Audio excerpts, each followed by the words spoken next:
Hello and welcome back, Oliver Kember here, and today I'm going to be talking you through an advert that I shot and directed a couple of years ago, but focusing mainly on the post-production aspects. So I'm going to be talking through some of the secret recipes I use to get a particularly cinematic look that doesn't betray the budget, and these tools are ones that I come back to time and again on my projects, so I'm really excited to be able to share those with you today.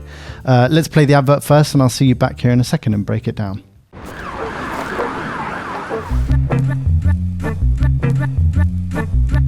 Drums keep pounding a rhythm to the brain. La-di-da-di-dee, la-di-da-di-da. And the beat goes on, and the beat goes on, and the beat goes on.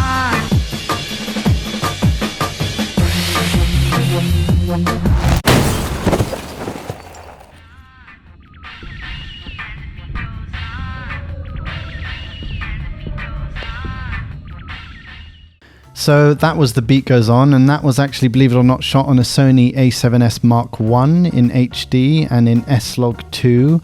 And just for the curious, we shot mostly with a 24 and 35mm primes. We were in APS-C mode because that's the better mode in that camera for slow-mo. It was all shot at 60 frames per second, and I was using a Metabone speed booster to give me that full-frame field of view back again. So there are a few aspects of this post-production pipeline. First is conforming the project from Avid in Resolve, then denoising with neat video, upgrading with an Impulse LUT from Vision Color, which is a fantastic film conversion LUT, and then using sort of like power windows. I'll talk you through all of that. And then going into After Effects to apply this amazing Vashimorphic Anamorphic filter to the footage, and then coming back into Premiere with the denoised, graded, fake anamorphic footage and applying the finishing touches of adding Gorilla Grain, slapping the widescreen bars on and calling it a day. So let's get going.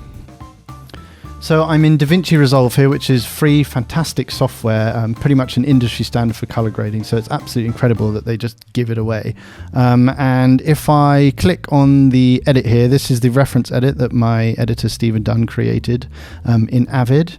And what I can do is right click it, and then if I add to media pool, add as offline reference clip, that's what you want. So that comes in, and then what you do is hit right click again and clip attributes, and then essentially you delete whatever this random sort of time code is, just reset it to 0 like that. Fantastic.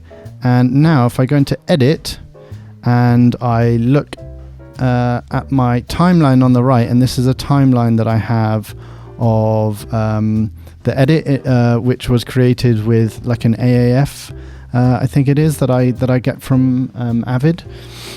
What I have on the left screen here is the offline, which is the edit that my editor created in Avid. And now if I hit play, both of those are perfectly in sync, which is really fantastic. And what I can do is just double check that indeed the AAF has imported the footage correctly. I will just say that there's a slight differential here in the way that Avid deals with its slow-mo, so that some of these speed ramps aren't exactly the same in Resolve, so I had to do a bit of wiggling around. I'll show you what I mean just very briefly here. So for example, the last frame that we had in the offline edit is the headphones going out of shot, and yet for some reason in Resolve the last frame is them not completely out of shot, so you have to sort of wiggle the clips around to suit your offline edit. And that's the point of this brilliant system, where you can have the edit that you've committed to on the left and the one that you're trying to sort of match back to on the right. This is the conform process. So once I'd done that, I then tried to apply neat video to it and do the denoising stage. Unfortunately, I was having some problems, so I had to go back to Premiere to do the denoising, which meant sort of going back and forth, because actually I still want to grade in Resolve. Ultimately, this is a bit of a silly workaround, but neat video was just crashing my system, and I only had a Premiere license, so it's back to Premiere. Here we are, and I have the exported version of the edit that I have kind of matched up and made sure is exactly what I want.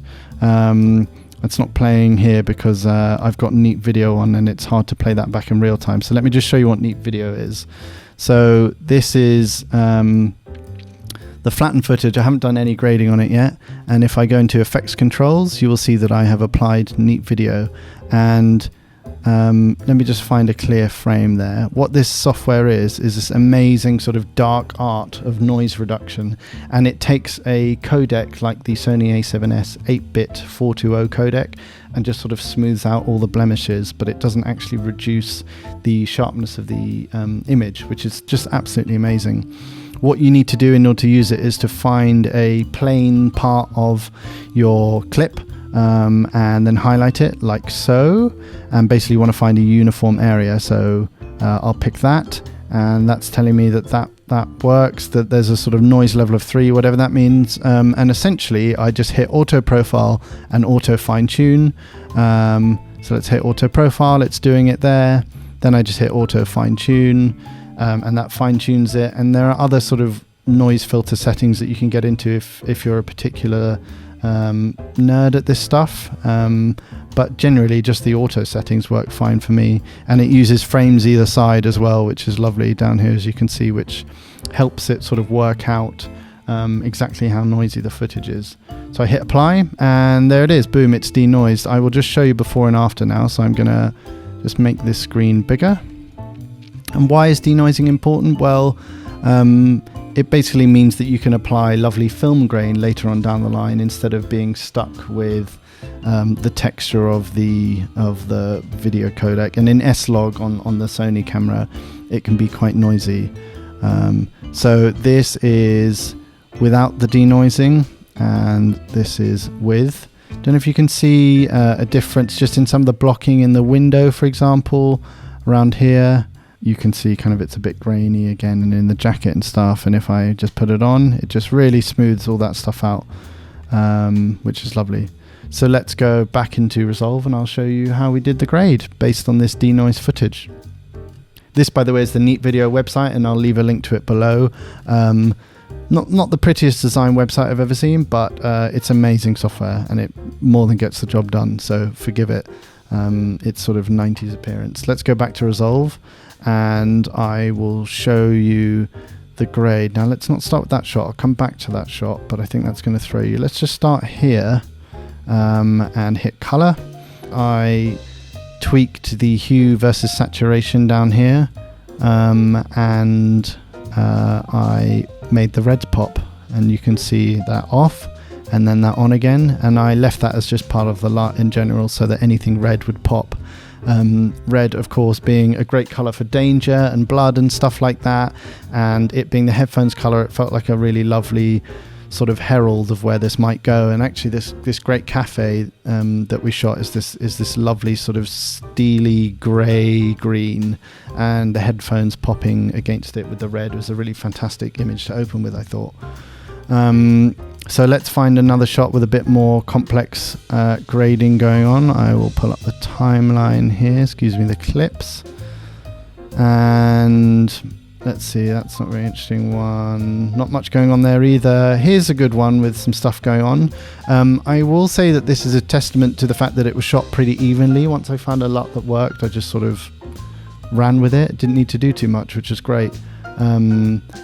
But I will click these off, and then I will click them back on. And I will say that when you're grading, I highly recommend that you grade before the LUT, because otherwise you have compressed and crunched and committed the colors to the LUT, and then if you're trying to bring anything back, well, it's too late, it's gone. So I would always do your grading before the LUT. There are exceptions to that, but pretty much if you want to have the most color information to do any tweaks with, do it before the LUT. And in Resolve, adding a node before is Shift S, so that appears before, and adding a node afterwards is Alt S, and then that appears afterwards. And that's a great shortcut. I pretty much use only those two shortcuts, and it gets most of what I need done.